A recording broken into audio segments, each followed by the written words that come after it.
Guarantee guarantee guarantee. ಇದು guarantee news. ಸುದ್ದಿ ಖಚಿತ, ನ್ಯಾಯ ನಿಶ್ಚಿತ. ನೀವೇನಾದರೂ ಅನ್ಲಿಮಿಟೆಡ್ ಪ್ಯಾಕೇಜಸ್ನ ರೀಚಾರ್ಜ್ ಮಾಡ್ಕೊಳ್ತಾ ಇದ್ದೀರಾ? ಹಾಗಾದರೆ ನಿಮ್ಗೊಂದು ಶಾಕಿಂಗ್ ನ್ಯೂಸ್ ಇದೆ. 99, 129, 199 ಈ ಥರ ಅನ್ಲಿಮಿಟೆಡ್ ಪ್ಯಾಕೇಜಸ್ನ ನೀವೇನಾದರೂ ರೀಚಾರ್ಜ್ ಮಾಡ್ಕೊಳ್ತಾ ಇದ್ರೆ ಇನ್ನು ಮುಂದೆ ಇದ್ರ ಬಗ್ಗೆ ಮರ್ತ್ಬಿಡಿ. ನಮ್ಗೆ ಏನಿಲ್ಲ ಅಂದರೂ ಒಂದು ಮನೆಯಲ್ಲಿ 2-3 ಜನ ಸ್ಮಾರ್ಟ್ಫೋನ್ ಯೂಸರ್ಸ್ ಸಿಗ್ತಾರೆ. ಈಗ ಎಲ್ಲರ ಹತ್ರ ಸ್ಮಾರ್ಟ್ಫೋನ್ ಇದ್ದೇ ಇದೆ. ಸ್ಮಾರ್ಟ್ಫೋನ್ ಇದ್ಮೇಲೆ ಅದಕ್ಕೆ ರೀಚಾರ್ಜ್ ಕೂಡ ಬೇಕಾಗಿದೆ.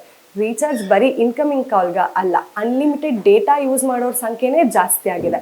ಫಸ್ಟ್ ಆದರೆ 2G ಇತ್ತು, ಆಮೇಲೆ 3G ಬಂತು, 3Gಯಿಂದ 4G ಆಯಿತು, ಆಮೇಲೆ 5G ಬಂತು.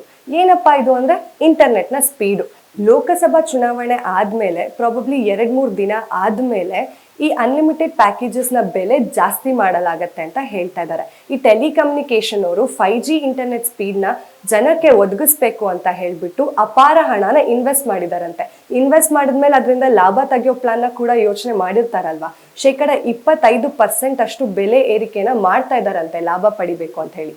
ಈ ನಗರಗಳಿಗೆ ಅಂತ ಬಂದಾಗ ಈ ಬೆಲೆ ಏರಿಕೆ 3.2ರಿಂದ 3.6ರಷ್ಟು ಜಾಸ್ತಿ ಆಗತ್ತೆ. ಇನ್ನು ಗ್ರಾಮಾಂತರ ಜಿಲ್ಲೆಗಳಿಗೆ ಅಂತ ಬಂದ್ರೆ 5.2ರಿಂದ 5.8ರಷ್ಟು ಬೆಲೆ ಜಾಸ್ತಿ ಆಗತ್ತೆ. ಯಾಕೆ ಯಾವಾಗ್ಲೂ ಈ ಬಡವ್ರಿಗೇನೆ ಈ ಅನ್ಲಿಮಿಟೆಡ್ ಪ್ಯಾಕೇಜಸ್ಗಳು? ಈ ಅನ್ಲಿಮಿಟೆಡ್ ಪ್ಯಾಕೇಜಸ್ಗಳ ಬೆಲೆ ಜಾಸ್ತಿ ಆದ್ರೆ ಒಡ್ತಾ ಬೀಳದೆ ಈ ಕಮ್ಮಿ ಪ್ಯಾಕೇಜಸ್ ರೇಟ್ಗಳನ್ನ ಹಾಕೊಂತಾ ಇರೋ ವ್ಯಕ್ತಿಗಳಿಗೆನೆ. 199, 129 ಈ ತರ ಪ್ಯಾಕೇಜಸ್ಗಳನ್ನ ಹಾಕೊಳ್ಳೋವರಿಗೆ ಆ ಜಾಸ್ತಿ ಮೊತ್ತ ಕೊಟ್ಟು, ಜಾಸ್ತಿ ಹಣ ಕೊಟ್ಟು ಪ್ಯಾಕೇಜಸ್ಗಳನ್ನ ರೀಚಾರ್ಜ್ ಮಾಡ್ಕೊಳ್ಳೋದು ತುಂಬ ಕಷ್ಟ ಆಗ್ಬೋದು. ಇದ್ರ ಬಗ್ಗೆ ಟೆಲಿಕಮ್ಯುನಿಕೇಶನ್ ಕೂಡ ಯೋಚನೆ ಮಾಡ್ಬೋದಿತ್ತು. ಆದರೆ ಅವ್ರ ಲಾಭಕ್ಕೋಸ್ಕರ ಅವ್ರು ಇದನ್ನ ಉಪಯೋಗಿಸ್ತಾ ಇದ್ದಾರೆ. ಏನು ಮಾಡೋಕ್ಕಾಗೋದಿಲ್ಲ.